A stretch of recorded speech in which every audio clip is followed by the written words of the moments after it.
Just sit back and relax now. Try to enjoy this. It's going to be the last story you ever read, or nearly the last. After you finish it, you can sit there and stall a while. You can find excuses to hang around your house or your room or your office, wherever you're reading this. But sooner or later, I will come for you. You think that's a joke, of course. You think that it's just a story in a book and that I don't really mean you. You keep right on thinking so. But be fair. Admit that I'm giving you fair warning. Harley bet me I couldn't do it. He bet me a diamond he's told me about, a diamond as big as his head. So you see why I've got to kill you, and why I've got to tell you how and why and all about it first. I'll tell you about Harley first. He's tall and handsome and suave and cosmopolitan. He looks something like Ronald Colman, only he's taller. He dresses like $1 million, but it wouldn't matter if he didn't. It was in Springfield, Ohio that he met Justin Dean. Justin was a funny-looking runt who was just a printer and worked for the Atlas Printing and Engraving Company. He was an ordinary little guy, just about as different as possible from Harley. You couldn't pick two men more different. He was a good printer and engraver, I'll say that for him. The day he got there, he stopped in at the Atlas to have some calling cards made. It happened that Justin Dean was alone in the shop at the time, and he took Harley's order for the cards. Harley wanted engraved ones, the best. And Justin made the plates for the cards himself and printed them himself, and he did a wonderful job, something he thought would be worthy of a man like Harley Prentice. The next day when Harley called to get the cards, he held one and stared at it for a while, and then he just looked at Justin, seeing him for the first time. And little Justin told him proudly who had done it, and Harley smiled at him and told him it was a work of an artist, and he asked Justin to have dinner with him that evening in the Blue Room of the Castle Hotel. And that's how Harley and Justin got together. But Harley was careful. He waited until he'd known Justin a while before he asked whether or not he could make plates for $5 and $10 bills. So Justin quit his job at Atlas, and he and Harley went to New York, and they set up a little printing shop as a blind on Amsterdam Avenue, south of Sherman Square, and they worked out the bills. Justin worked hard, harder than he had ever worked in his life. They drank champagne, and it was the first time Justin ever drank champagne, and he got disgustingly drunk and must have made quite a fool of himself. Harley told him about it afterwards, but Harley wasn't mad at him. He took him back to his room at the hotel and put him to bed, and Justin was pretty sick for a couple of days, and it cost Harley a small fortune. But that didn't matter, because they were going to get rich. Then Justin started printing bills from the plates, and they got rich. After that, Justin didn't have to work so hard. Behind the front, he made $5 and $10 bills, and he and Harley got rich. He got to know other people whom Harley knew. He met Bull Malin, who handled the distribution end. Bull Malin was built like a bull, that was why they called him that.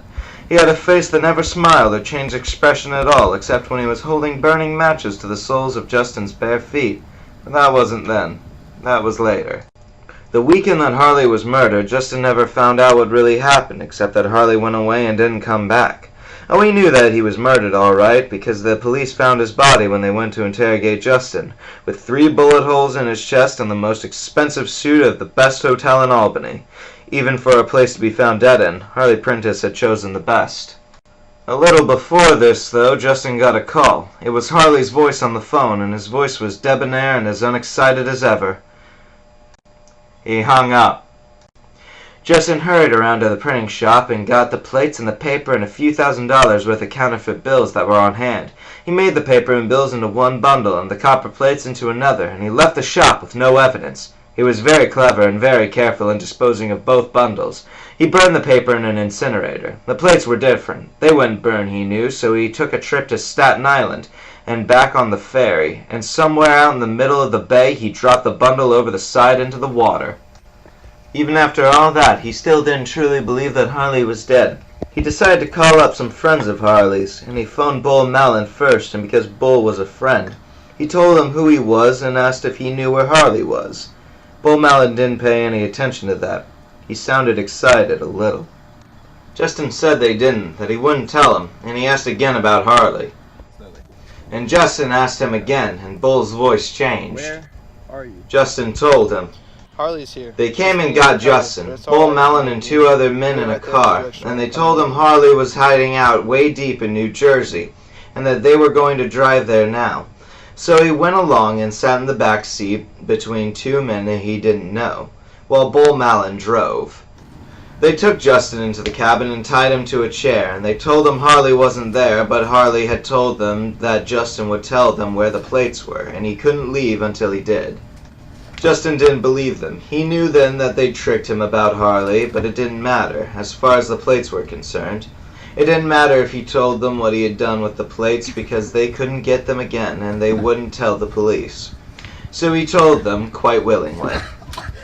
But they didn't believe him. They said he'd hidden the plates and he was lying. They tortured him to make him tell. After a while, what was happening in the cabin ended. Or anyway, he didn't know any more about it. They must have thought he was dead. Maybe they were right, or anyway, not far from wrong. The next thing he knows was the swamp.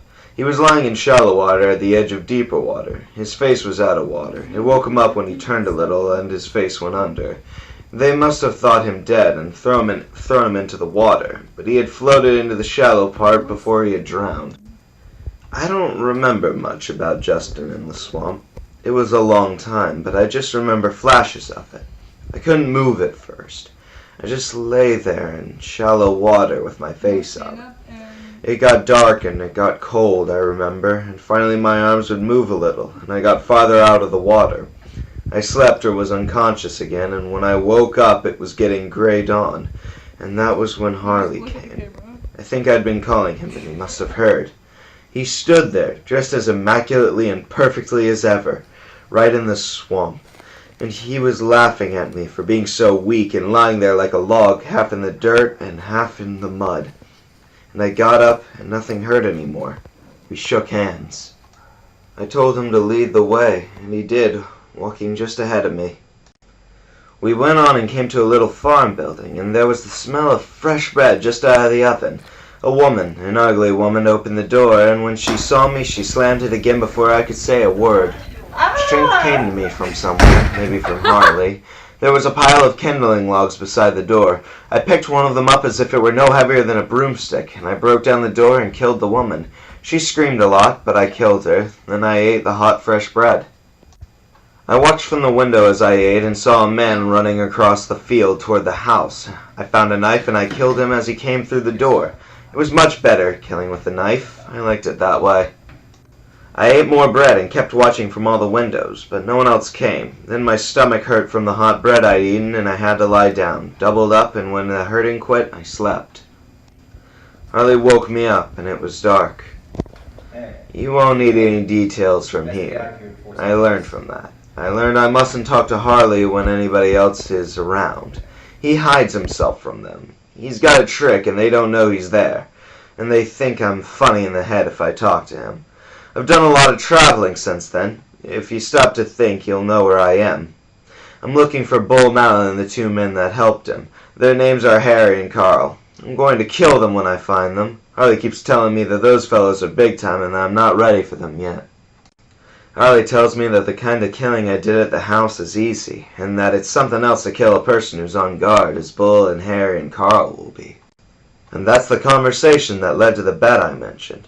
I told Harley that I bet, right now, I could warn a man I was going to use the knife on him and tell him why and approximately when, and that I could still kill him. And he bet me I couldn't. He's going to lose that bet. Go on. Just a few seconds or minutes, thinking this is just another story. Don't look behind you. Don't believe this until you feel the knife. I'm drowning, I'm drowning, I'm drowning, I'm drowning. Wrist so icy, wonder why she like me, bitch, I'm drowning. In water, I just bought a cube and dipped it in a fountain.